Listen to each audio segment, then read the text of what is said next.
lacagtan soo siiyey waxaad ka sugaysaa Brito wuxuu kuu yeeriyay inaad samaysid ayaad ka sugaysaa ogow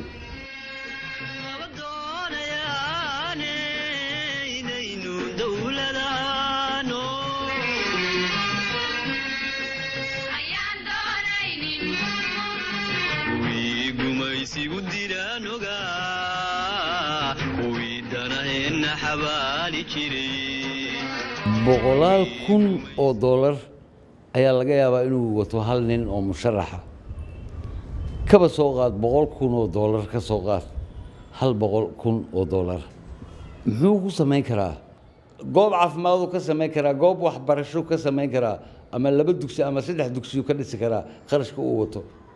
2 dugsi iyo 3 dugsi iyo hal isbitaal yar markaa dhistid oo 2 ceelna u kala samaysid adeer ma wax un baa samaysay adoon qarash ka bixin aab lagu soo dooranaya wallahi oo billaah oo talaha umad ilaahay baa kula jira ilaahay baa ku soo dooranaya ku ogolaanaya umadaas ilaahay baa ku soo jeclaysiinaya